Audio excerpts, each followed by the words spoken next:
अवाजी समातुन ताईं radio voice of Sindh London.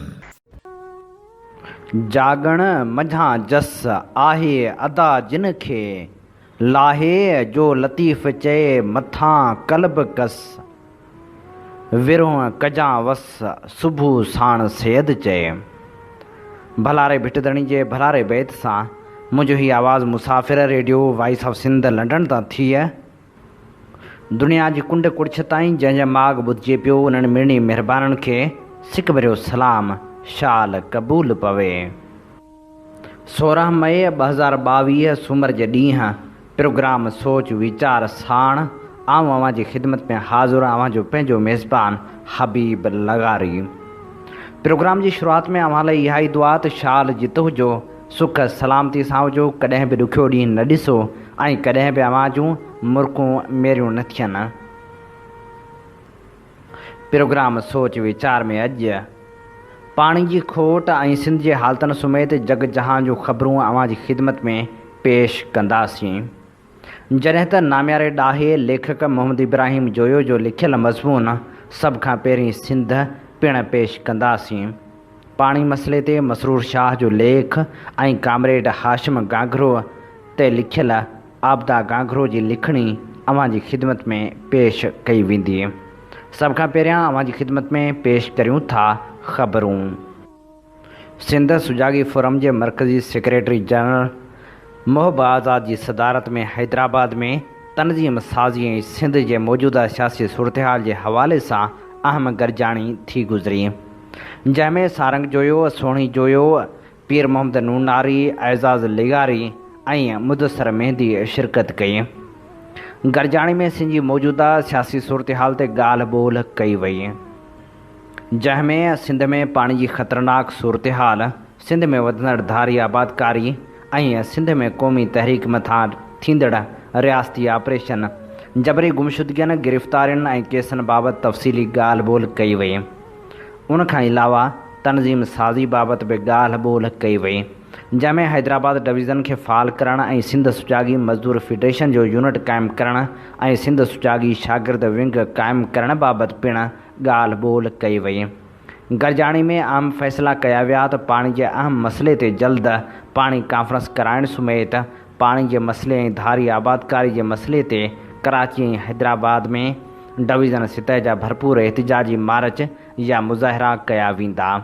उनखां अलावा तनज़ीम साज़ी जो दाइरो समूरी सिंध ताईं वधायो वेंदो ऐं ग़ैर मुतहरिक ज़िलनि ऐं यूनिटनि खे फ़ाल करण लाइ दौरा कया वेंदा। उन सां गॾु सेंट्रल कमेटीअ जी जल्द गरजाणी घुराए मरकज़ी इलेक्शन कराई वेंदी। सिंध में पाणी जी खोट ऐं माहौलियाती तबाही ख़िलाफ़ अवामी वर्कर्स पार्टी पारां रैलियूं कढी मुज़ाहिरा कया विया।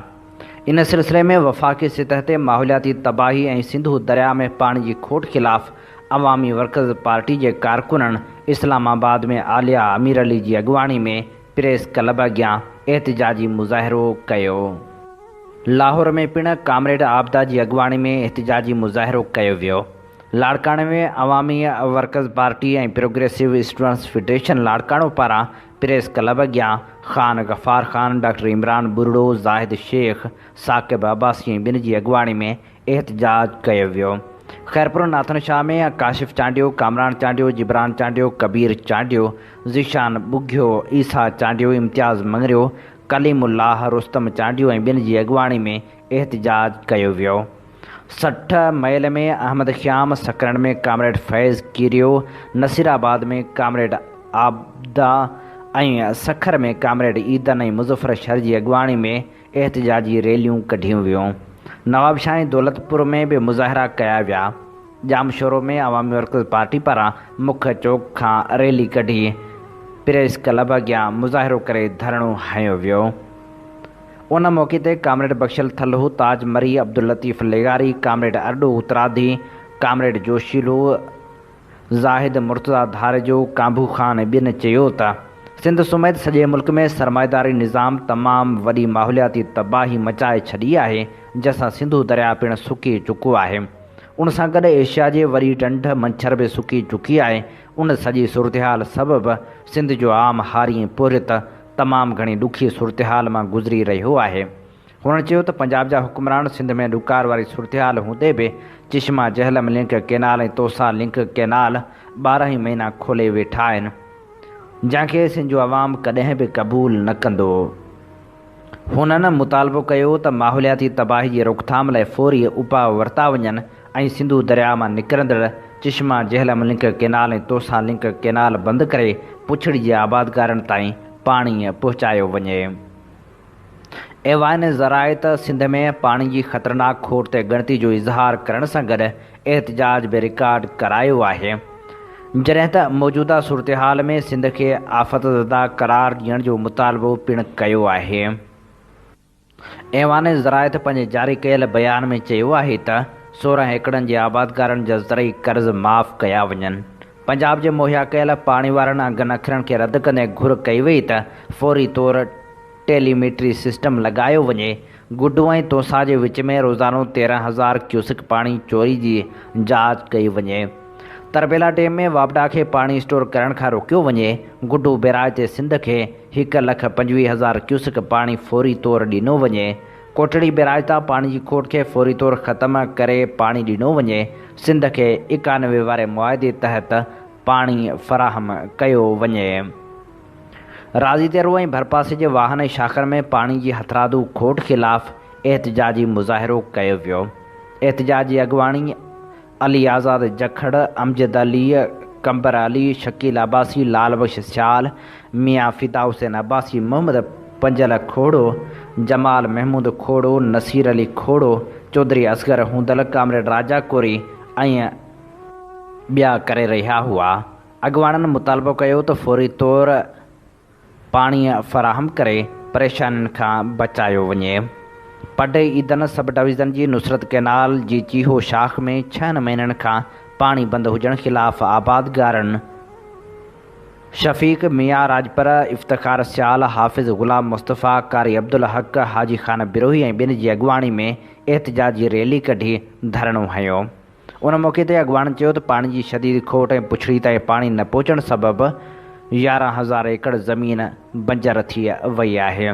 हुननि मुतालबो कयो त फौरी तौरु शाख खे खोलियो वञे। हैदराबाद में सिंध यूनाइटेड पार्टी पारां सिंध में पाणी जी खोट ख़िलाफ़ एहतजाजी रैली कढी प्रेस क्लब अॻियां एहतजाजी मुज़ाहिरो कयो वियो। उन मौक़े ते रोशन बुर्डो, डॉक्टर बदर चन्ना, समी चांडियो, अब्दुल गफ़ार चांडियो, ज़ुल्फ़कार थेबो ऐं ॿियनि चयो त पीपी हुकूमत मुसलसल पाणी जे मामले ते वफ़ाक़ सां पंहिंजे इक़्तिदार ख़ातिर मुसलहत ऐं सिंध जे पाणी जी क़ीमत ते इक़्तिदार हासिलु कंदी रही आहे। हिकु तरफ़ सिंध सरकार सां गॾोगॾु वफ़ाक़ में पिणु पीपी इक़्तिदार में हिसेदार रही आहे। उन बावजूदि पंजाब खां पाणी जो पूरो हिसो नथो वरितो वञे। हुननि चयो त चिश्मा ऐं थल कैनाल ज़रिए सिंधु दरिया मां सिंध जे पाणी ते धाड़ो जारी आहे, जॾहिं त सिंध में पीअण जे पाणी ज़रायत लाइ पाणी जी शदीद खोट जी ज़िम्मेवार पीपी आहे। हुननि चयो त सिंध में गैर क़ानूनी वाह ऐं शाखूं कैनाल क़ाइमु करे हुकूमत में वेठल भोतारनि जूं ज़मीनूं आबाद थी रहियूं आहिनि, पर सिंध जा ग़रीब, हारी ऐं मुख़ालिफ़ धुर वारा पाणी लाइ परेशान आहिनि। सिंध तरक़ी पसंद पार्टी जे chairman doctor Qadir Magsi Sindh high court में चीफ जस्टिस पारां जुडिशल कमीशन खे 9 जजनि लाइ ॿिनि इलाइक़नि ऐं सूबनि सां तालुक़ु रखंदड़ वकीलनि जे नालनि जी सिफ़ारिश वारे अमल ते अफ़सोस जो इज़हार कंदे चयो आहे त उहा सिंध सां सरासर नाइंसाफ़ी आहे। हुन चयो त अॻु सिंध जे मुख़्तलिफ़ वॾनि उहिदनि ते ग़ैर सिंधी भर्ती करण में पीपी किरदारु अदा कंदी रही आहे। सिंध में नौकिरियुनि खां वेंदे सलाहकारी वाइस चांसलरी बि ॿियनि सूबनि खां इम्पोर्ट करे मुक़ररी थींदी रही आहे। एसिताईं जो सेनेट जूं सीटूं बि सिंध जे बदिरां ॿियनि सूबनि जे माण्हुनि खे ॾेई खटायो वञे थो, पर हाणे जजनि जी मुक़ररी लाइ जिन वकीलनि जी सिफ़ारिश कई वई उन्हनि मां अक्सरियत कश्मीर ऐं ॿियनि सूबनि जे माण्हुनि जी आहे, जेके सियासी ऐं सिफ़ारिशी बुनियादनि ते सिफ़ारिश कई वई आहे। हुन चयो त अहिड़ा अमल सिर्फ़ु सिंध सां छो था कया वञनि? छा पाकिस्तान जे ॿियनि बाक़ी सूबनि में को सिंधी मुक़ररु कयो वियो आहे जो सिंध में ॿियनि सूबनि मां मुक़ररी कई वञे थी? डॉक्टर कादर मक़सीद जो वधीक चवणु हो त सिंध जे अंदरि बाकिरदार, ॼाणू ऐं इंसाफ़ पसंद वकीलनि जो वॾो तइदादु मौजूदु आहे, जिन जो मुक़ाबिलो शायदि पाकिस्तान जे ॿियनि सूबनि मां को करे सघे। पर तंहिं बावजूद सिंध जे वकीलनि खे नज़रअंदाज़ कयो वियो आहे, जंहिंमां तासुब परस्ती ज़ाहिर थिए थी। हुन चयो त सिंध अंदरि सिंधी वकीलनि खे जज तौरु मुक़ररु कयो वञे। हुन मुतालबो कंदे चयो त हाई कोर्ट में सिंध जे वकीलनि खे मेरिट जे बुनियाद ते जज मुक़ररु कयो वञे। सिंध सां तासुब परस्ती वारो रवैयो ख़तमु कयो वञे। कराची में वहशी जवाबदार ॿारड़े खे ज़्यादती बाद ज़िबह करे छॾियो। शाह लतीफ़ थाणे जी हद Qaidabad national highway Abbott pharma medical company जे भरिसां उमर वारे मारवी ॻोठ में Faisal public school Pyala hotel वेझो हिकु लाइब्रेरी जी घटी खां 8 सालनि जी ॿारड़ी जो लाश मिलियो। इतला मिलण ते पुलिस मौक़े ते पहुची वई ऐं लाश खे जना अस्पताल पहुचायो। पुलिस मूजिबि मक़तूल नीगर जी सुञाणप कई वई आहे। जवाबदार गले ते तेज़ छुरी ज़रिए बेदर्दी सां नीगर खे ज़िबह करे क़त्ल कयो आहे। लाड़काणे भरिसां ॻोठ फ़तीह बिलावल बलहड़ा जो रहवासी मुबीना अगवा थियल ॻोठाणो मोहम्मद हसन मलहू अबड़ो 20 ॾींहंनि खां वधीक अरसो गुज़रण बावजूद बि धाड़िलनि जे चंबे मां आज़ादु थी नाहे सघियो। उन मौक़े ते मग़वी मोहम्मद हसन मलहू अबड़ो जी भेण इमाम ज़ादी भाउ इमामुद्दीन दाहींदे चयो त असांजो नौजवान मोहम्मद हसन 21 रमज़ान ते घरां निकितो, जेको होटल ते बेरागिरी कंदो हो। 3 ॾींहंनि खां पोइ धाड़िलनि फ़ोन करे संसा अगवा जी तस्दीक़ कंदे आज़ादी लाइ 20 लख रुपया घुरिया। हुननि इल्ज़ाम हयो त अगवा खां कुझु ॾींहं अॻु असां खां इलाइक़े जे बदनाम ॾोहारी सिंगार अली भतो तलब कयो हो, जेको न ॾियण ते संगीन नतीजा भोगण जूं धमकियूं ॾिनियूं वियूं हुयूं। हुननि चयो त इहो तासिर ग़लति आहे त मग़वी मोहम्मद हसन उड़ताणे आवाज़ ते हिरखिजी निकितो आहे। हूअ 6 ॿारनि जो पीउ आहे ऐं काफ़ी वक़्त खां वठी गुर्दनि जे मर्ज़ में मुब्तला आहे, जंहिं करे संस हयाती खे ख़तरो आहे। खेसि बाज़ियाब कराए संस ज़िंदगी बचाई वञे। मियाँ साहिब भरिसां 3 हफ़्ता अॻु संगावती तकरार तां मारिजी वियल नीगर जे खून जो जरगो कोठायो वियो। धुरियनि ते मजमूई तौरु 30 लख रुपया ॾंड विधो वियो।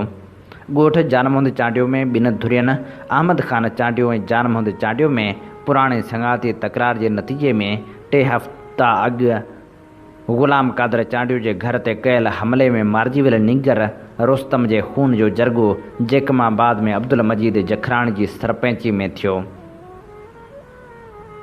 जरगे में धुरनि जूं ॻाल्हियूं ॿुधण बाद जानमोहंद चांडियो जी धुर ते संगावती मामले तां छिकताण करण ते 15 लख ॾंड लॻायो वियो, जॾहिं त अहमद ख़ान चांडियो वारी धुर ते घर ते हमिलो करण ऐं नीगर रोस्तम खे क़त्ल करण जा 15 लख रुपया ॾंड लॻायो वियो, जंहिं बाद धुरियूं खीरखंड थी वियूं।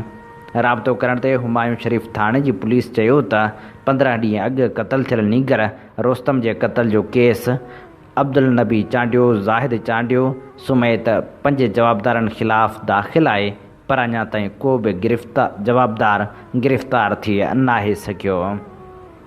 बख्शापुर भरिसां RD 109 थाणे जी हद ॻोठ यारू दिनारू में नलके तां पाणी भरण जी मामूली ॻाल्हि तां मिरटा बिरादरी जे माण्हुनि हथियारनि जा मुंहं खोलींदे 22 वरहनि जे नौजवान मोहम्मद हनीफ़ शेख खे क़त्ल करे छॾियो, जॾहिं त वाक़े बाद जवाबदार पंहिंजा घर ख़ाली करे फ़रार थी विया।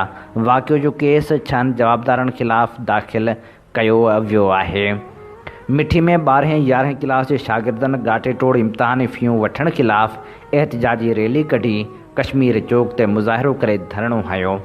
सादिक फ़क़ीर डिग्री कॉलेज जा शागिर्द इम्तिहानी फ़ीस में वाद ख़िलाफ़ रोडनि ते निकिरी आया।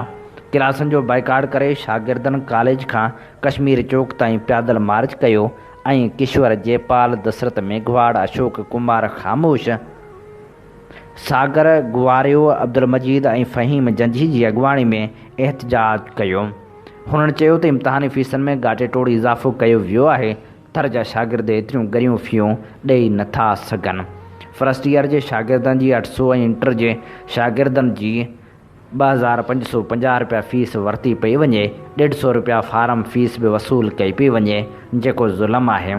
इम्तिहानी फ़ियूं न हुजण करे थर जा सवें शागिर्द अॻिते तालीम पिराइण खां महरूम रहिजी वेंदा। भिटशाह में शागिर्दनि पारां तालीमी इदारनि में बुनियादी मसइलनि जे हल लाइ एहतिजाजी मुज़ाहिरो कयो वियो। मुज़ाहिरे में शामिल शागिर्दनि तालीमी मसइला हल करण जो मुतालबो कयो।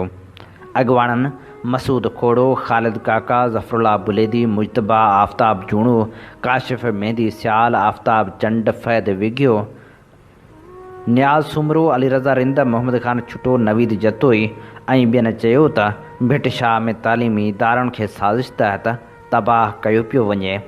2012 खां मंज़ूरु थियल सूफ़ीज़म यूनिवर्सिटी लाइ पंहिंजी इमारत न आहे, जंहिंजा क्लास कॉलेज जे कमरनि में आरज़ी तौरु हली रहिया आहिनि।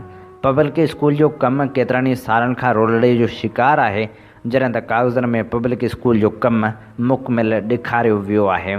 भिटशाह कॉलेज में शागिर्दनि लाइ अलॻि इमारत न आहे। हाई स्कूल में 1000 खां वधीक शागिर्द आहिनि, पर पीअण जो साफ़ पाणी ऐं वॉशरूम जी सहूलियत बि मौजूदु न आहे। हुननि चेतावनी ॾींदे चयो त जेकॾहिं तालीमी मसइला हल न कया विया त एहतिजाज जो सिलसिलो तेज़ करे तहरीक शुरू कई वेंदी। हीअ असीं अव्हांजी ख़िदमत में पेश करे रहियासीं ख़बरूं। अमीं ॿुधी रहिया आहियो Radio voice of Sindh London ऐं अव्हांजी ख़िदमत में प्रोग्राम पेश कयो पियो वञे सोच वीचार।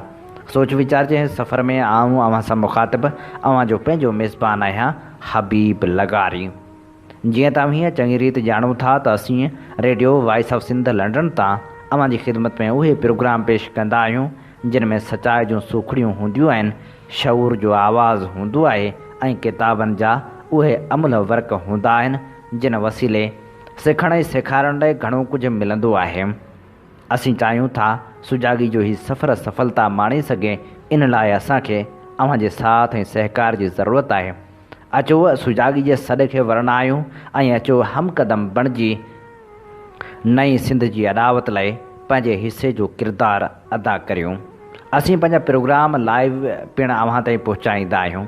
जेकॾहिं अव्हीं असांजा प्रोग्राम लाइव ॿुधणु चाहियो था, हींअर ई गूगल में वञी सर्च करियो radio voice of Sindh London.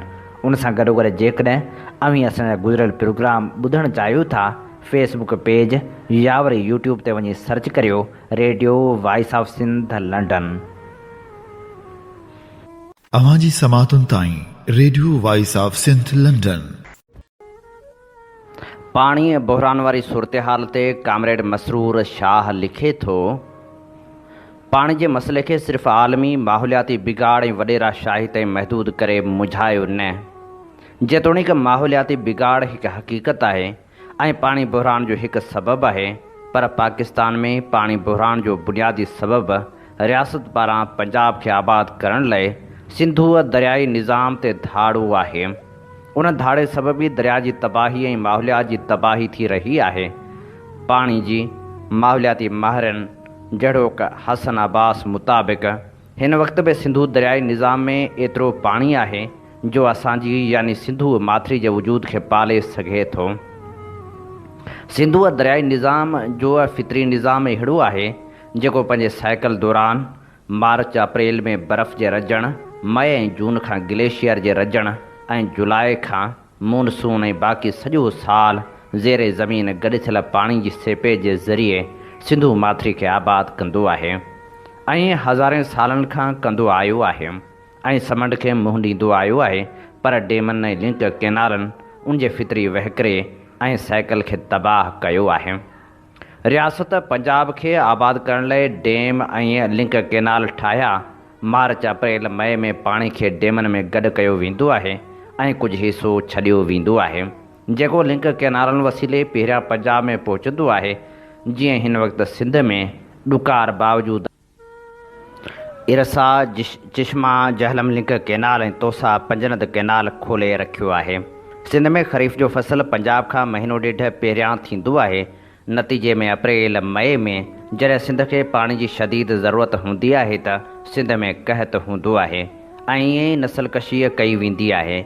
महीने खां पोइ पंजाब में ख़रीफ़ जो फ़सुलु थींदो आहे त उन वक़्तु पाणी छॾियो वेंदो आहे जेको पंजाब जे आपाशी लाइ इस्तेमालु कयो वेंदो आहे ऐं रहियल सिंध ॾांहुं ईंदो आहे। पर उन वक़्तु ताईं सिंध में ख़रीफ़ जा फ़सुल तबाह थी चुका हूंदा आहिनि, छाकाणि त सिंध में ख़रीफ़ जा फ़सुल पंजाब खां महीनो ॾेढ पहिरियां थींदा आहिनि। मार्च अप्रैल मई में गॾु कयल डेमनि जो पाणी वरी सॼो साल अपर रिपरियन लाइ इस्तेमालु थींदो आहे। नतीजे में सिंधुआ दरिया जे फितरी वहकिरे जे मुतासिर थियण सबबि ज़ेरे ज़मीन पाणी जी खोट ऐं सीपेज जी कमी सबबि सॼो साल पाणी पूरो नाहे हूंदो। उहो आहे पाणी खोट जो असल सबबु। उहा खोट सिधी रियासत जी दादागिरी ऐं हिकु सूबे खे आबाद करण जी पॉलिसी जे करे आहे। उहो बुनियादी तौरु क़ौमी मसइलो आहे। माहौलियात जो पासो बि उन तज़ाद सां जुड़ियल आहे, छाकाणि त रियासत डेमूं शौक़ में नाहिनि ठाहियूं जेके माहौलियात ऐं फितरी वहकिरनि खे तबाह करे रहियूं आहिनि। बाक़ी सिंध अंदरि रहियल पाणी ते वॾेरनि जो धाड़ो ऐं पुराणे आपाशी निज़ाम सबबि पाणी जो ज़ाया थियणु पाणी खोट जा सानवी सबबि आहिनि। जेसिताईं सिंध ऐं पंजाब जो आलमी मुआदे मुताबिक़ पाणी जी विर्छ जो नबेरो ऐं सिंध जो लोअर रिपेरियन तौरु सिंधु दरियाई निज़ाम ते बुनियादी हक़ तस्लीम करे डेमनि ऐं लिंक कैनालनि खे ख़तमु नथो कयो वञे, तेसिताईं इहो मसइलो जीअं जो तीअं रहंदो। हीअ असीं अव्हांजी ख़िदमत में पेश करे रहिया हुआसीं मसरूर शाह जी लिखियल लिखणी। अवांजी समातुनि ताईं radio voice of Sindh London. Programme सोच वीचार में हाण भेटाउनि जा गुलाब अचूं था कामरेड हाशिम गांगरो खे ऐं पेश करियूं था आबदा गांगरो जी लिखणी। तारीख़ में अहिड़ा घणा मिसाल मिलंदा जिन में हाकिम पंहिंजी ताक़त खे मज़बूत करण ख़ातिर माण्हुनि खे इनाम इकराम एज़ाज़ ज़मीनूं ऐं जागीरूं ॾींदा हुआ। उहे माण्हू वरी उहे मराहतूं वठण खां पोइ हाकिमनि जे तारीफ़नि में सचा कूड़ा कसीदा अवाम खे ॿुधाईंदा हुआ। बरे सग़ीर में अंग्रेज़ हुकुमरान उन सिलसिले में घणो अॻिते हुआ।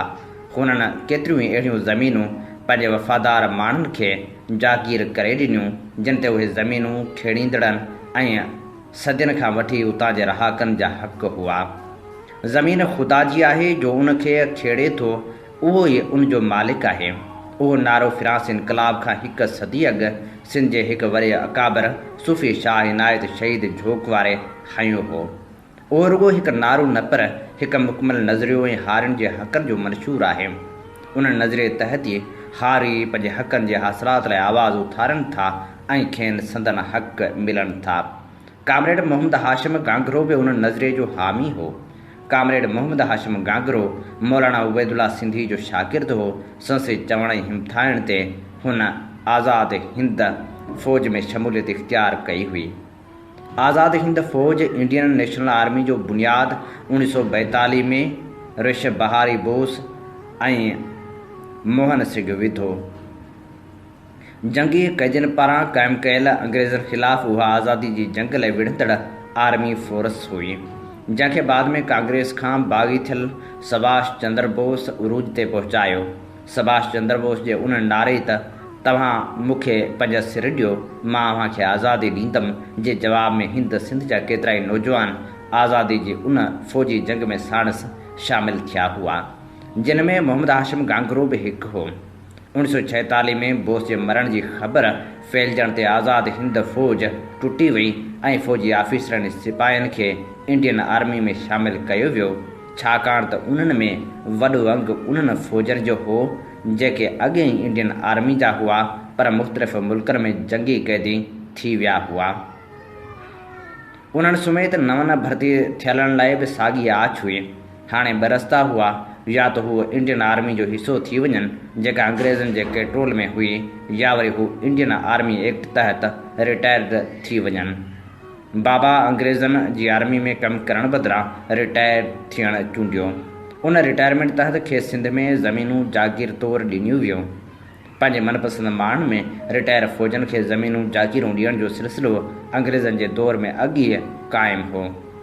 अंग्रेज़नि पारां ज़मीनूं विरहाइण खसण वारे अमल ख़िलाफ़ हिंद तोड़े सिंध में अंग्रेज़नि ख़िलाफ़ तहरीक जारी हुई, जॾहिं त सिंध में अॻु खां ई यानी 1938 खां कामरेड हैदर बख्श जतोई जी सरवाणी में सिंध हारी तहरीक शुरू थी चुकी हुई ऐं बाबा जेको पाण उन अलाटी तहरीक जो हामी हो, सिंध जे हिकु ॻोठ में ज़मीन जे हिकु नंढड़े टुकड़े जो मालिक हो ऐं हारियुनि सां थींदड़ हुकूमती ज़्यादतियुनि खां वाक़ुफ़ु हो।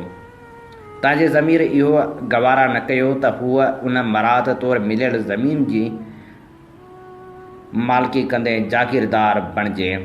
उन करे हुन उहा ज़मीन हारियुनि में विरहाए छॾी। अहिड़ी तरह हुन अंग्रेज़नि जे दौर में उभरियल अलाटी तहरीक खे मान ॾिनो ऐं पाण खे अंग्रेज़नि पारां इनाम में मिलियल जागीर हारियुनि खे अर्पण जो हिकु मिसाल क़ाइमु कयो ऐं पिणु उन नज़रे जो अमली मुज़ाहिरो कयो त ज़मीन ख़ुदा जी आहे जो खेड़े सो खायूं। विरहाङे खां पोइ हिकु भेरो वरी सिंध में अलाटी तहरीक जी शुरूआति थी। जॾहिं सिंध जूं ज़मीनूं फ़ौजनि सां गॾु हिंदुस्तान मां लॾे आयल माण्हुनि खे अलाट करे ॾियण जो सिलसिलो शुरू थियो, उन तहरीक में काज़ी फैज़ मोहम्मद ऐं ॿियनि साथियुनि सां गॾु कामरेड मोहम्मद हाशिम गांगरो अगरो थी कमु कयो। उन तहरीक जो मुख्य मर्कज़ मिरापुर में मोहम्मद हाशिम गांगरे जो घर हो, जिते सॼी सिंध मां आयल हारियुनि जूं गॾिजाणियूं थींदियूं हुयूं। पंजाब जी हारी तहरीक जा सरगर्म अॻुवाण चौधरी फरज़ंद अली, सियार असलम ऐं ॿिया हारी अॻुवाण कारकुन जिन जा नाला ज़हन ते नथा अचनि, से बि उन्हनि गॾिजाणियुनि में शरीक थींदा हुआ। हिकु कमरे वारो उहो घरु तहरीक जी मर्कज़ी आफ़ीस हो। उन घर जा सभु फ़र्द उन तहरीक जा वर्कर हुआ। अहिड़ी तरह कामरेड मोहम्मद हाशिम गांगरे सिंध हारी कमेटी जे अॻुवाण तौरु सिंध जी तारीख़ जे हिन ॿी अलाटी तहरीक में पिणु अमली हिसो वठी हारियुनि जे हक़नि लाइ जाखोड़ कई ऐं केतिरनि ई हारियुनि खे संदन हक़ वठराए ॾिना। ऐं हिकु भेरो ॿीहर पाण खे जो खेड़े सो खाए वारे नज़रे जो न रुॻो हामी बल्कि अमली सरगर्म किरदारु निभाईंदड़ साबित कयो ऐं पंहिंजे समाज तोड़े ईंदड़ हर नस्ल लाइ हिकु मिसाल क़ाइमु कयो। अॼु हूअ असांजे विच में नाहे, पर असांजो फ़र्ज़ु आहे त कामरेड मोहम्मद हाशिम गांगरो ऐं अहिड़नि ॿियनि अज़ीम किरदारनि जे मिसालुनि सां पंहिंजी ज़िंदगी जे मक़सद खे पाणी ॾेई पंहिंजे किरदार खे आला बणाइण जी कोशिशि करियूं। ज़र ज़मीन इंसान जूं अवलीन कमज़ोरियूं आहिनि। उन्हनि जी हासिलात लाइ इंसानु पंहिंजे रत जे रिश्तनि खे बि विसारे वेहे थो।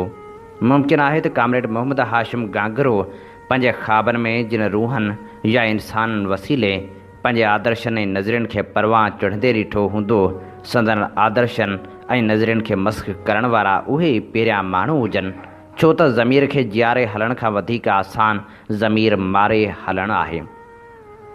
आसानी जी चूंड दुनिया जो दस्तूर रही आहे। अञा दुनिया क़ाइमु आहे। ज़िंदगी जो सफ़र जारी आहे त हक़ ऐं बातिल जी जंग जो सिलसिलो बि जारी आहे। हक़ ऐं इंसाफ़ तोड़े वेसाह घातियूं रेल जी पटड़ी वांगुरु गॾु गॾु हलनि था।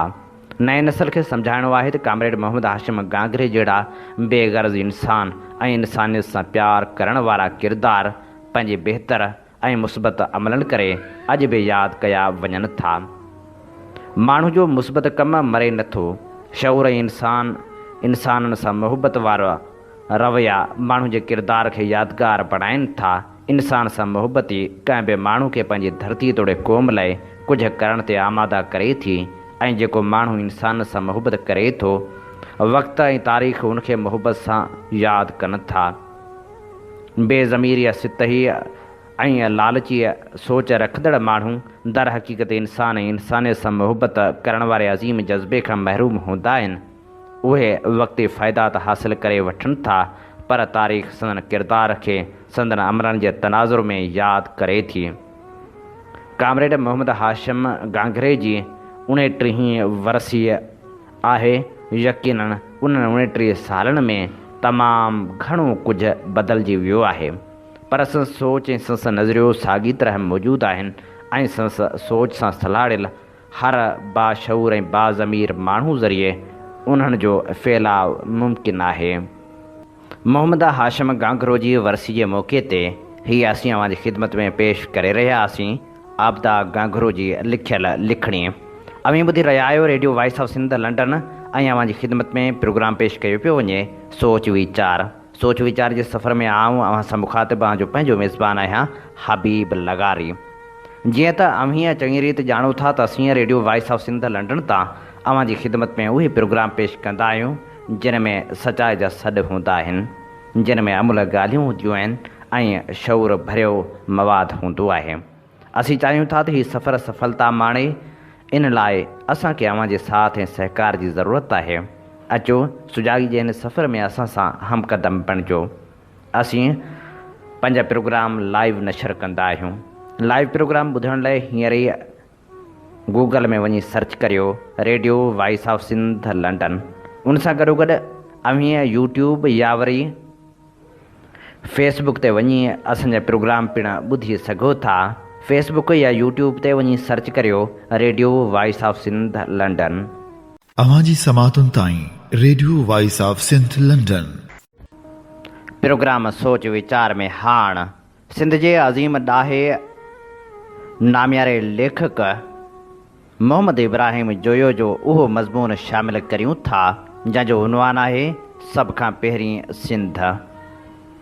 आउं उन ते बिल्कुलु बि अरहो न आहियां त सिंध यूनिवर्सिटी जे हिकु शागिर्द अख़बार में ख़त लिखी हिकु ख़बर जे हवाले सां मूं बाबति इहो चयो आहे त आउं को शागिर्द सियासत जी मुख़ालिफ़ थी बीठो आहियां। इहा ख़बर कीअं छपी उन जी बि हरूभरू वज़ाहत में कोन थो वञा, पर उनखे लोइण ऐं मलण बदिरां का माइदार सिहतबख़्श ऐं फ़ाइदेमंद पासे ॾांहुं वठी वञणु घुरां थो। मुंहिंजी ख़्वाहिश आहे त मौक़े सारो शागिर्द सियासत जे हवाले सां के गुज़ारिशूं अर्ज़ु रखां ऐं उहे असां सभिनी लाइ ख़ासि तरह सिंध जे शागिर्दनि लाइ कंहिं रहनुमाई जो कारण बणिजनि। जॾहिं क़ौमनि या समाजनि खे तारीख़ का अड़ांगे ऐं इम्तिहान भरे मोड़ ते आणी बीहारींदी आहे त क़ौमनि जे ॿियनि ख़ैर तलब ऐं हक़ शनास तबक़नि सां गॾु शागिर्दनि जो बालिग़ ऐं होशमंद हिसो पिणु अॻिते वधी पंहिंजी क़ौम खे ओझड़ ऐं गुमराही मां कढे कंहिं सोझरे वारी ॾसा में वठी वञण लाइ पंहिंजूं समूरियूं जिस्मानी ऐं ज़हनी तवानायूं कुतब आणींदो आहे। असांखे अहिड़ा मिसाल आज़ादी ऐं इनक़लाबनि जे तहरीकनि जी तारीख़ मां मिली सघनि था। रूस जे इनक़लाब खां वठी वियतनाम जे मज़लूम माण्हू जे अमरीकी ताक़तवर साम्राज ख़िलाफ़ पुरअज़म वेड़ ताईं ऐं उन खां पोइ वेनेज़ुएला जी ताज़ी इनक़लाबी लहर ताईं शागिर्दनि पंहिंजो तारीख़ी ऐं मिसाली किरदारु अदा कयो आहे। असीं जेकॾहिं यूरोप जे उंदाही दौर खां नई रोशनी या जागरता जी मंज़िल ताईं रसण वारनि मरहलनि जो अभ्यास कंदासीं त उते पिणु नौजवान या शागिर्द सरगरम नज़र ईंदा। जेकॾहिं असीं नंढे खंड जो मिसाल वठंदासीं त उते असांखे भगत सिंह ऐं संस साथियुनि जे बेबहा ऐं उत्साहींदड़ जदोजहद जो शानदार ऐं आलीशान मिसाल मिलंदो। जे पंहिंजी सिंध ते नज़र फेराईंदासीं त उहा वन यूनिटी हुकूमत ख़िलाफ़ सिंध जे अरडनि ऐं जानिसार शागिर्दनि जी सिंध दोस्त तहरीक ते वञी पवंदी, जंहिंखे असीं चारमार जे नाले ऐं हवाले सां सुञाणूं था ऐं उनखे अॼु ॾींहं ताईं पंहिंजे क़ौमी ॾींहं तौरु मल्हायूं था। उन हिसाब सां उहा ॻाल्हि त तइ थी त तारीख़ जे हर ज़माने में हर माॻ ते हर क़ौम जे शागिर्दनि जो ताबीरी सियासी किरदारु रहियो आहे। जहिड़ी रीति शागिर्द जो क़ौम जे इज्तमाही रहणी कहणी में मौसर वजूद ऐं किरदारु थिए थो, तहिड़ी रीति शागिर्द मथां उमिरि सारो केतिरियूं मख़सूस ज़िमेवारियूं बि आइद थियनि थियूं। शागिर्द जेके कॉलेज ऐं यूनिवर्सिटी सतह ते पढ़नि था, तालीम जे उन ॾाके ते घणे भाङे सम्झ भरिया थी वेंदा आहिनि ऐं पंहिंजी राय ऐं इरादे वारा हूंदा आहिनि। ओसि ताईं पहुचण ताईं संदनि उमिरि ॾहण ऐं ठहण वारी बि हूंदी आहे। जेके शागिर्द सुरत ऐं जज़्बे जी पुख़्तगी खां कमु वठंदा आहिनि, उहे पंहिंजे अमली ज़िंदगी ऐं मजमूई तरह क़ौमी किरदार लाइ तयारु थी वेंदा आहिनि। उहे न रुॻो मज़ीद पंहिंजी पढ़ाई जे सिलसिले में पाबंद ॾिठा वेंदा आहिनि, पर उन सां अहिड़े नतीजे ॾींदड़ सरगर्मियुनि ॾांहुं ख़ूबी सां माइल थियण लॻंदा आहिनि, जेके संदन क़ौम जे भलाई तरक़ी ऐं ख़ुशहाली जे ॾिस में अॻिते वठी वेंदियूं हूंदियूं आहिनि। जॾहिं त सुरत ऐं जज़्बे जी कचाई में केतिरा ई शागिर्द भुलिजी भटकी अहिड़ियुनि राहनि ॾांहुं बि लड़ी वेंदा आहिनि, जेके खेनि न रुॻो संदन ज़ाती ज़िंदगी में रुलाए ऐं भुलाए घणो दूर खां ॾुखोईंदड़ ऐं अज़ियतनाक मंज़िल ॾांहुं वठी वेंदियूं आहिनि, जितां वापसी बि नामुमकिन न त मुश्किल ज़रूरु हूंदी आहे ऐं संदन भटकाव ऐं बेध्यानी जे नतीजे में पूरी क़ौम जे फितरी ऐं समाजी ओसर बि रुकावटुनि जे वर चढ़ी वेंदी आहे। हाणे ॿ ॻाल्हियूं थी चुकियूं। हिकु हीअ त शागिर्दनि जी दुनिया में जिते किथे तालीमी इदारनि में ॻणप जोॻो सियासी किरदारु रहंदो पियो आयो आहे, ऐं ॿी हीअ त दरसगाहनि में सभ जा सभु शागिर्द ख़ासि तौरु असां वटि अहिड़ियुनि मुस्बत सरगर्मियुनि में मसरूफ़ बि न ॾिठा विया आहिनि, जेके संदन ज़ात ऐं संदन क़ौम लाइ बहितर ऐं तारीफ़ जोॻियूं बणियल हुजनि।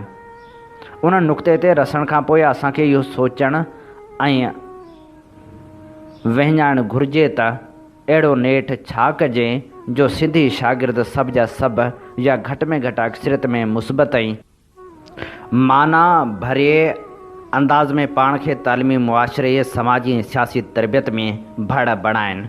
उन सिलसिले में घणी मथाकुट करण जी बि घुर्ज नाहे। ॻाल्हि पधरे पट पई आहे जीअं त शागिर्दनि खे कॉलेजनि ऐं यूनिवर्सिटियुनि खां पोइ अमली ज़िंदगी शुरू करणी हूंदी आहे।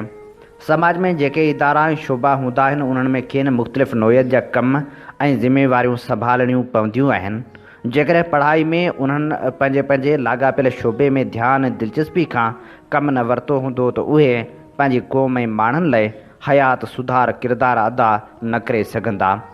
न उहे सुठा उस्ताद थी सघंदा, न आलिम ऐं ॾाहा, न क़ौमी अॻवान, ऐं न ई सुठा डॉक्टर इंजीनियर ऐं मुआशा जा माहिर। मुहक़िक़ ऐं नक़ाद हासिल मतिलबु इहो थियो त जॾहिं शागिर्द कॉलेज या यूनिवर्सिटी सतह ते ज़ेरे तालीम आहिनि त उन्हनि खे ॿ ॻाल्हियूं ज़हन में रखणु घुरिजनि। हिकु हीअ त उहे पंहिंजे मुस्तक़बिल खे महफ़ूज़ बणाइनि ऐं ख़ूब दिलि लॻाए पंहिंजे मौज़ू ते महिनत कनि, ऐं ॿी हीअ त उन्हनि खे पंहिंजी महिनत में उन जज़्बे खे बि शामिलु करणु घुरिजे त खेनि पंहिंजे पीढ़ियल मज़लूम ऐं मुसीबत मारियल माण्हुनि जी इज़त आजबे ऐं निजात लाइ कमु करिणो आहे। जेकॾहिं कंहिं बि आला तालीमी दर्जे जे शागिर्द खे पंहिंजी क़ौम लाइ कमु करणु ऐं उनजी बहितरी लाइ सोचण ॾांहुं लाड़ो नाहे त अॻिते हली हू का नौकिरी त वठी वेंदो, पर पंहिंजे वतन ऐं वतन वासियुनि सां थींदड़ ज़ुल्मनि ऐं ज़्यादतियुनि ख़िलाफ़ु मुहाॾो अटकाए न सघंदो। न ई वरी समाज में मौजूदु ओगणनि ऐं बुराइनि तोड़े सोचनि ऐं तस्वरनि में मौजूदु उणाइनि जे ख़ात्मे लाइ पंहिंजो घुर्बल क़ौमी किरदारु अदा करे सघंदो। उहो इल्मु, उहा मसरूफ़ियत ऐं वक़्त जी अहिड़ी सीड़प जेका क़ौम जी मजमूई ज़िंदगी लाइ असराइती ऐं सफ़लाइती न हुजे, उहा न त साराहिजे सघिजे थी, न ई तारीख़ में के अणमिट निशान छॾींदी। हाणे हिकु क़दम अॻिते हली सिधी रीत उहो बयानु कजे त शागिर्दनि खे कहिड़ी सियासत करणु घुरिजे जो उन इंतिहाई अहम समाजी ज़िम्मेवारी सां संदनि निभाउ थी सघे। ज़ाहिर आहे त सभ खां पहिरीं खेनि पंहिंजे सियासी अमल जो मर्कज़ ऐं रुख़ तइ करणो पवंदो। जेको अमल सिंध ऐं सिंध जे माण्हुनि जे फ़ाइदे में आहे उहे उन में वधी बहिरो वठंदा, ऐं जेका बि शइ सिंध खे नुक़सानु रसाईंदड़ आहे त न रुॻो उन खां पासो कंदा, पर घुर्ज महल उन ख़िलाफ़ु वेड़ जे दाइरे में बीहंदा। उहा संदन मक़सद हया जी सोली सादी ऐं कुली तशरीह आहे।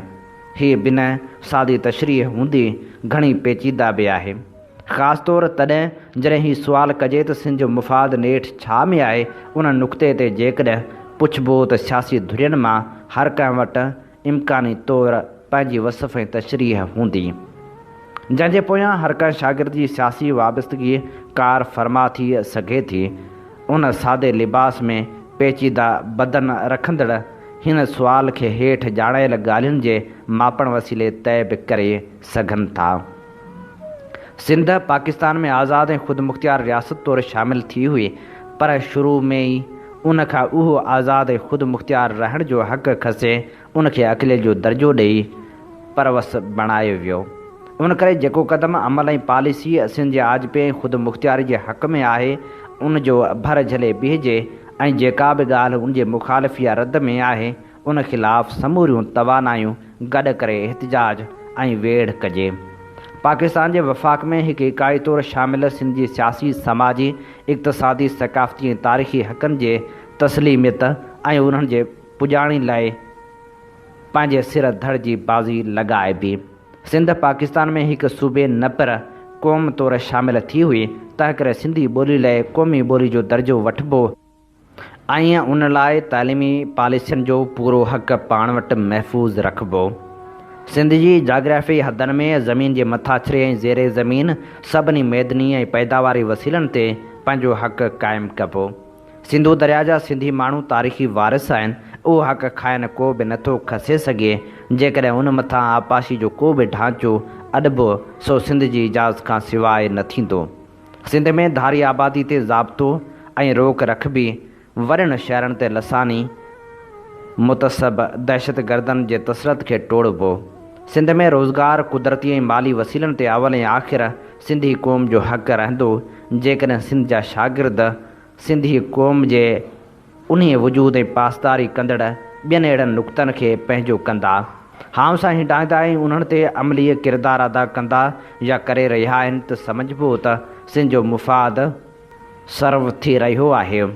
उनखां ॿाहिरि जेकॾहिं ॿी का अणबुणत नाराज़गी ऐं कशीदगी मुंझ न रहे थी त उहो फितनो ऐं फ़साद, कूड़ ऐं बातिलपणो आहे, अजायो बखेड़ो ऐं झमेलो आहे जंहिंखां हर तरह सां किनारे करण जी घुरिज आहे। सिंध जे क़ौमी धुरियुनि जा कंहिं न कंहिं तरह सां पाण में सियासी इख़्तिलाफ़ रहिया आहिनि ऐं उहे हेठिएं सतह ते लही संदन शागिर्द तर्ज़ीमनि जे हलकनि ताईं रसंदा आहिनि।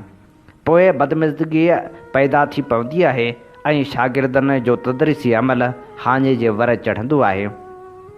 जेकॾहिं शागिर्द धुरियुनि विच ते अहिड़ी का बि सूरतहाल पैदा थिए थी त असांजे क़ौमी पार्टियुनि जे मर्कज़नि जी इहा ज़िमेवारी आहे त उहे हिकदमि चुरपुर में अचनि ऐं धुरियुनि खे तालीमी इदारनि अंदरि तज़ाद में अचण खां रोकियनि, बल्कि खेनि सरचाए छॾनि।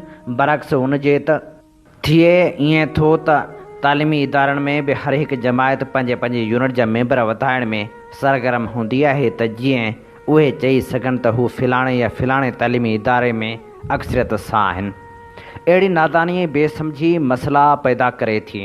तालीमी इदारनि अंदरि शागिर्द तनज़ीमनि जी मेंबरशिप जे अंग खां वधीक उनजी क़ाबिलियत, ख़ासियत ऐं अहलियत खे तरजीह ॾियणु घुरिजे ऐं ज़हनी तरह संदन तरबियत करणु घुरिजे।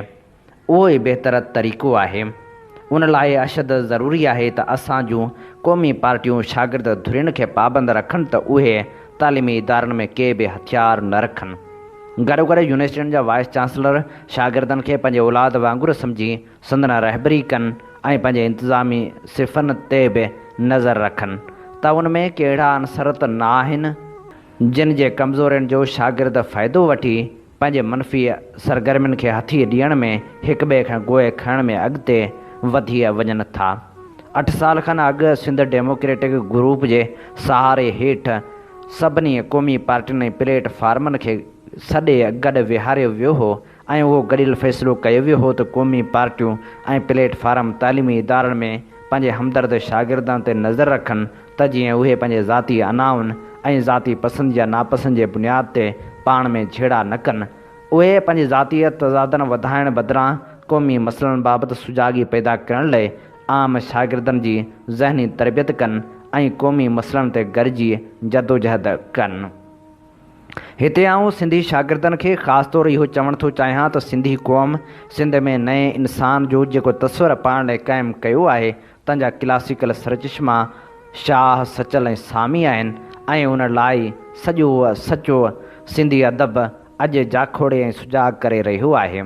सिंधी शहर जे उन अमर टेमूर्ति जंहिं असांखे इज्तमाही शऊर खां वाक़ुफ़ु कयो ऐं उन लाइ अमली राह ॾेखारी, उन करे असांखे क़ौमी तहज़ीब ऐं क़ौमी सियासत जी राह, गॾियल फ़ाइदे ऐं बाहिमी क़ुर्बानी जी राह, सिंध ऐं सिंधी समाज जे आज़ाद, बावकार, बामक़सद ऐं ख़ुशहाल वजूद जो तस्वर ऐं उनजी तकमील जो रस्तो, ॿियाई वेछे खे मिटाइण, पंहिंजनि खे पंहिंजो करणु, ॿधी में एकता जो, सच जो रस्तो, सचे माण्हू माण्हू मर्यादा जो रस्तो, माण्हू जी सेवा ऐं प्रेम ऐं इंसानी तहज़ीब में पंहिंजे हिसे जे फ़र्ज़ अदाई जो रस्तो, आलमी अमन, इतिहाद ऐं तरक़ी जी जदोजहद में भाङ ऐं भाईवारी जो रस्तो इख़्तियार करणो आहे। सभिनी आरज़ी अहजनि ऐं तकलीफ़ुनि सां झेड़ींदे मुस्तक़िल ख़ुशी ऐं आसूदगी लाइ जाखोड़णो आहे। असांखे जीअणो आहे पाण लाइ, सभिनी लाइ।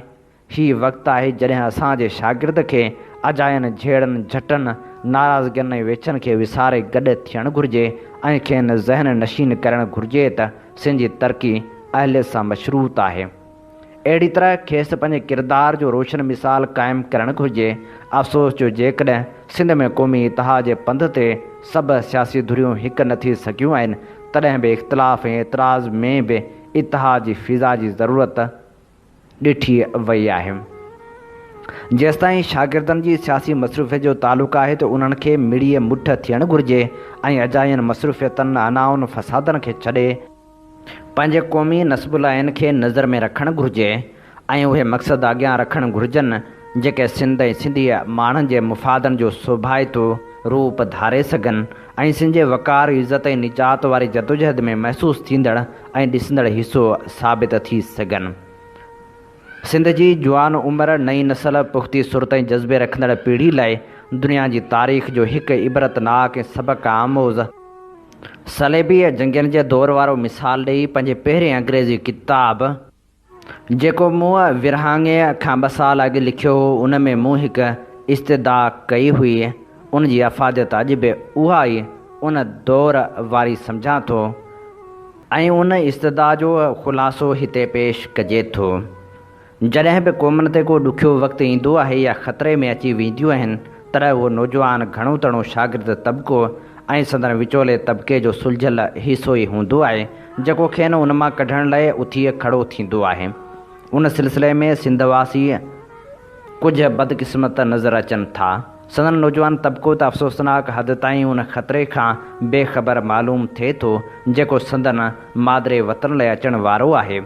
जॾहिं त विचोलो तबिको पंहिंजा मुफ़ाद उन्हनि चंद रिआयतनि माणींदड़ वॾनि माण्हुनि सां सलाड़ियल सम्झे थो ऐं उहो वॾो तबिको जॾहिं बि पंहिंजे साथारनि लाइ कंहिं ख़तरे जो मुख़्तसर बि इम्कान ॾिसे थो, तॾहिं उहा ॻाल्हि खेनि थरथले में आणे छॾे ऐं हू हिकदमि डोड़े उन्हनि जे बचाव में संदन चौधार सिफ़ारा थी था बीहनि। मथियों तबिको पंहिंजे विचोले तबिके ते भरवसे रखण वारो बेवसीअ खे भली भित सम्झे थो। उहो ई सबबु आहे जो हू रिश्वत बेईमानी तरफ़दारी ऐं फुरलूट जी बाज़ार गरम रखे थो, छो जो उन्हनि बुराइनि मां फौरी हासिल थींदड़ फ़ाइदा घुरिजाउ हेठिएं विचोले तबिके जी घणाई खे सवलाई सां ॾेई खेनि ख़ुशि करे सघे थो। उन अमल में कॾहिं कॾहिं शागिर्द बिरादरी जो हिसो सियासी सघ हासिल करण लाइ डोड़ में शामिल मथे तबिके जे सलेबी सियासतदान लाइ हथियार तौरु इस्तेमालु थिए थो, जंहिंखां शागिर्द तबिके खे शौरी तौरु बचणु घुरिजे। बहरहाल असांजे मामला जे हिन सूरतहाल में बेहिमत थियण जी ज़रूरत कान्हे, छो त मजमूई तरह सॼे हिंदुस्तान में उहा ई हालत आहे। उन जे बरक्स असां लाइ इन मामले में पाण खे बाहिमत महसूसु करण लाइ मुदलियल सबब बि आहिनि जो असीं जेकॾहिं सिर्फ़ु इहो फ़ैसिलो करे छॾियूं त असीं जल्द पंहिंजे कोताहियुनि ते क़ाबू पाए था सघूं जो असीं उन्ही जा अहल आहियूं ऐं असीं पंहिंजे गुज़िरियल 100 सालनि जी तारीख़ मां उन जा हवाला ॾेई उनखे वाज़ह तौरु सम्झी बि सघूं था। ऐं उन्ही जे करे बि त हीअ आपेशाही मुक़ाबलतन अॼु ॻरियल ऐं सड़ियल ऐं धिकारियल हालतनि में आहे। बहरहाल हिन वक़्तु थोरी देरि लाइ जॾहिं जिन सिंह जी या लीग जे अहिड़ियुनि हिरखायल साथारनि खे ॾिसूं था जॾहिं हूअ पेर वढियूं कनि था ऐं जलसा कनि था, जिते किथे ज़ोर सां नारा हणनि था हिंद माता की जय या पाकिस्तान ज़िंदाबाद, उन्हनि खे ईअं कदे ॾिसी यकदमि बेसाख़्ता ध्यानु यूरोप जे सलेबी जंगियुनि जी तारीख़ जे ॼाणायल ऐं ॿुधल ग़मगीन बाब तरफ़ छिकिजो वञे। हिन वक़्तु हिते सिंध में ऐं पिणु जीअं इंडिया में आहे तीअं असांजा नौजवान जिन खे निडन सलेबी मुजाहिद ॿारनि वांगुरु मथे तबिके जे ख़ुशियूं ॾींदड़ ऐं ग़लति फ़ाइदा हासिल कंदड़ माण्हुनि जी मोरूसी विरासत ख़ातिर वेढ़ाए खेनि ठॻियो पियो वञे। उन्हनि मुदे ख़ारिज दाइमी मुफ़ाद परस्तनि जे तोशा खाने में हाणे उहो ई हिकिड़ो हथियार बाक़ी वञी रहियो आहे जिन खे उहे ढाल वांगुरु इस्तेमालु करे आम माण्हुनि जे उन्हीअ तलवार खां पंहिंजो बचाव करणु था चाहिनि जिन खे माज़ी में हुननि ॾाढो अरसो पंहिंजे लोहीअ सीखनि जे पुठियां क़ैद ऐं बंद में जकड़े रखियो आहे। साॻे वक़्तु ख़ुशकिस्मती सां उहे निशानियूं बि ज़ाहिर थी रहियूं आहिनि त असांजो नौजवान ज़हीन विचोलो तबिको आहिस्ते आहिस्ते ऐं दर्जे बदर्जे तारीख़ी शऊर सां जेको उमिरि जो हर हिसे में हुननि खे सुपर्द थींदो पिया आयो आहे, अॻिते वधी रहियो आहे। वक़्तु तेज़ी सां अची रहियो आहे जॾहिं असांजो नौजवान लखें मज़लूमनि जे साथ सां संदन सरवाणी कंदो शैतानी कुवत इस्तेसाल ऐं जबर जे ताक़तनि सां जिन जे पेरनि हेठि ख़ुदा जी ख़ल्क़ पीड़ा ॾुख ऐं दर्द में कुझी रही आहे मुहाॾे अटकाइण लाइ तमामु जल्द अॻिते वधंदो। हीअ असीं अव्हां जी ख़िदमत में पेश करे रहियासीं सिंध जे अज़ीम ॾाहे मोहम्मद इब्राहिम जोयो जो लिखियल ख़ूबसूरत मज़मून जंहिंजो उनवान हो सभ खां पहिरीं सिंध। ही मज़मून असां संस किताब सिंध मुंहिंजे ख़्वाबनि जी मां चूंड करे शामिल कयो हो। इन ते ई प्रोग्राम सोच वीचार जो वक़्तु पंहिंजी पुॼाणी ते पहुचे थो। पंहिंजे मेज़बान हबीब लगारी खे इन साॻी दुआ सां ॾींदा इजाज़त।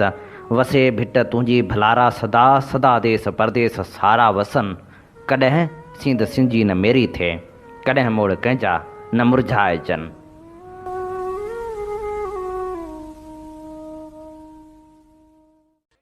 सिंध मुंहिंजी अमा सूंह तुंहिंजी मथां छा लिखी, छा लिखां छा लिखी, छा लिखां। ओ सिंध मुंहिंजी अमा, दुनिया जा सिंधियो हिक मुठ थी सिंध बचायो। सिंध मुंहिंजी अमा सूंह तुंहिंजी मथां छा लिखी, छा लिखां। सिंध जो क़ौमी आवाज़ Radio voice of Sindh London.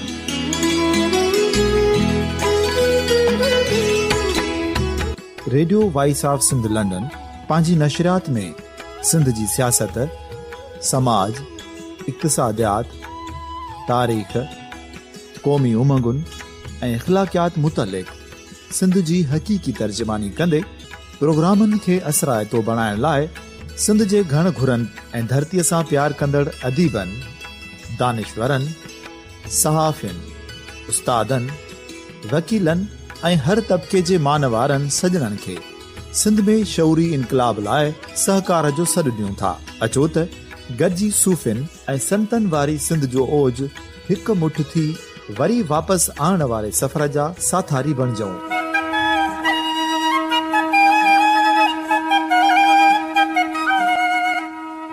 हिकु नए सुबुह जी शुरूआत जो पड़ाॾो घर घर, ॻोठ ॻोठ ऐं शहर शहर ताईं पहुचायो। शाल सिंध आबाद ऐं ख़ुशहाल थिए, सिंधी माण्हू सुखियो ऐं सताबो थिए।